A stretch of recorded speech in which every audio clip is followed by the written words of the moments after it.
How do you feel about me pulling myself closer to atheism? I think that your experiences have been really difficult, and I think that some of them have occurred within the church.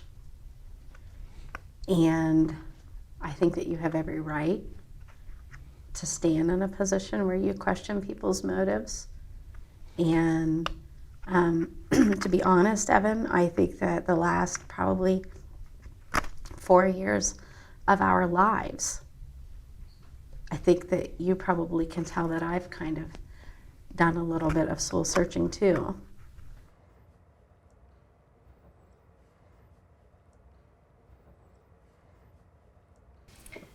Ooh, what are you hesitant to tell me?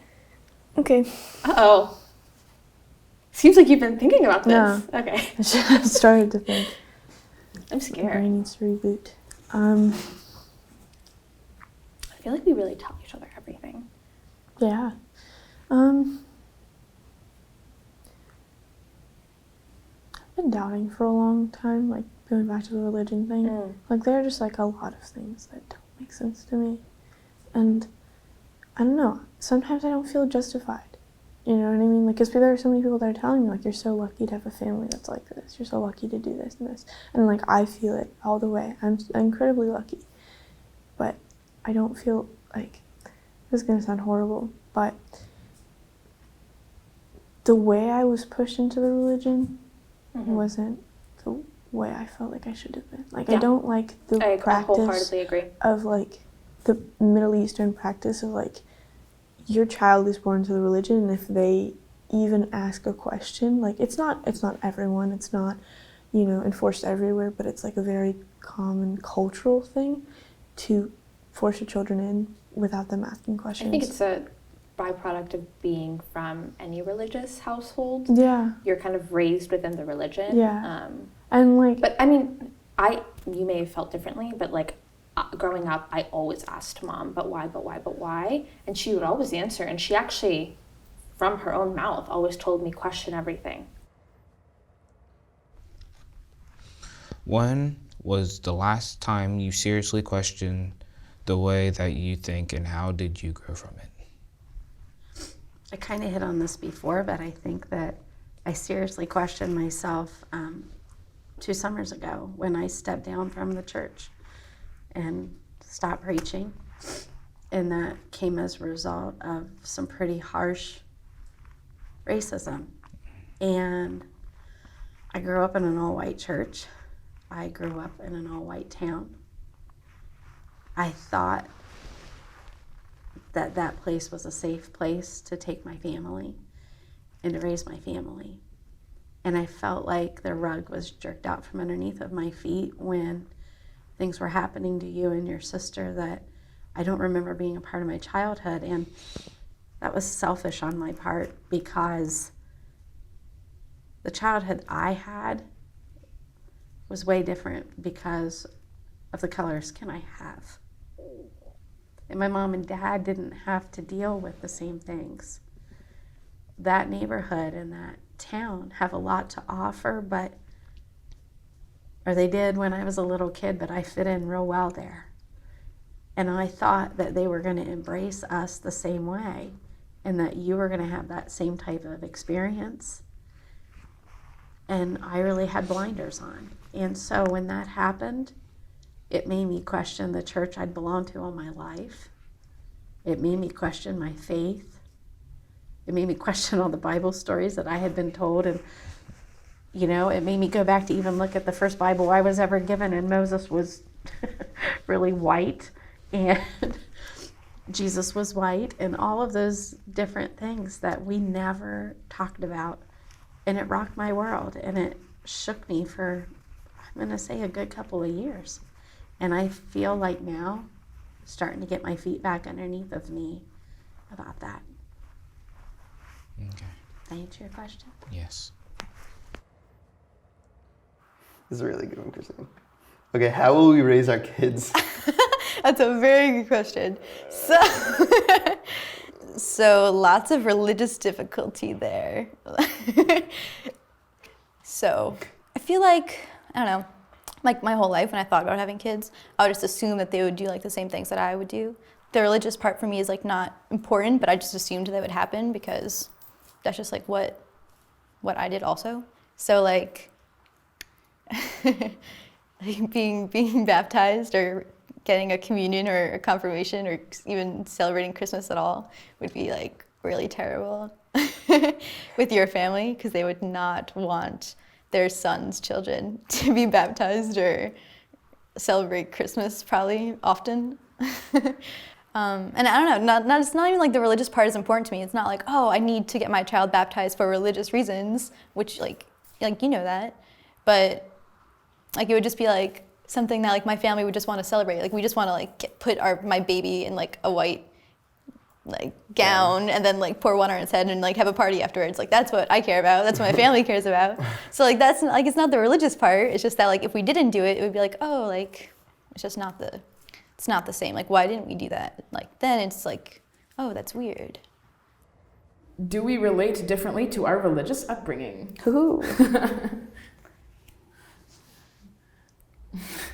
Yes. Yes. Absolutely. Go. As soon as we left, I think you were, well, we've talked about this, but you were more angry about it. I think it came as more of a shock to you. Interesting. And I think I wasn't expecting it, but I was phasing out in my mind kind of slowly. Really? A little bit. Okay. I feel like I had less to lose kind of in my emotional relationships with people. You don't think so? I think it's exactly the opposite. Really? I felt like you had more friends in it. What? Listen. Okay. More friends in it that you were closer to. That's crazy to me. I think I had generally more friends that were part of the church. But when we left, it didn't feel like such a loss in my relationships. I felt like you felt like there was more kind of a tangible loss with your friendships than I did. It affected me more than I wish it had. But in the moment, I was so ready to leave, and I'd been phasing out since forever. And no, I'm still skeptical when I say this, but I don't think I believed a lot of what we were taught. And it came as a really big shock to me when mom and dad were like, yeah, actually all this stuff that we really believed growing up, like it's actually not true. And I was like, yeah, duh, it's like, it's fairy tales. I'm like, what do you mean? And so my immediate reaction was, yeah, like I'm ready to leave this all behind, I'm ready to go. And then, you know, a couple years of like feeling really down and really depressed, and I was like, I have no idea why I'm feeling this way. It affected me in like a delayed reaction that I wish it hadn't. I was so frustrated that I was like, why can't I just forget about this? Why are people bringing it up? Why are mom and papa researching this? Like, why don't we just leave it in the past? And I thought because you'd been to EFY, I thought you had more friends than I did. It was emotionally very difficult for you to leave all that behind, even if it didn't have anything to do with like the ideological stuff. What do you hate about our relationship? It's the exact same question I wanted to ask. Well, it's my turn. What do I hate about our relationship? I hate our family problems. I think that's like been the biggest issue that we've had, and I've always had to deal with since we first saw each other. It's pretty much been a battle, pretty much fighting against, old world prejudice, I should say. And it's on both sides even, my dad was just like, oh, her family's not gonna like you just because you're Catholic and she's Jewish. And it's just like, yeah, but, I don't really date you for your family, in essence. Although you end up, obviously you can't get away from the family. But that's been like the worst part of the relationship. It just sucks that it's that way, but I think it's made us a lot stronger, in essence. Just because we have to always deal with it, we kind of work our way around it. We know the politics, and it's been different. We've never had to deal with that before. It's funny. Felt like I've grown numb to it. Like, it still hurts, but it's just like, who cares? They're there. It's not going to change. And I feel like we've come so far with like putting our foot down. It's like, I'm doing this. Like, and I remember from the very first time, when you asked me out a week into it, when I was going to your place, and my dad's just like, you're not going. And I was like, he had surgery. I'm going. And he's like, you're not going. And I just went, and I came home, and he didn't do anything about it because he knew he couldn't. And 2 years down the line, we're looking for an apartment together, and there's nothing they can do about it. As much as they fight, as much as they don't like it. At the end of the day, they can't separate us. How have I changed you?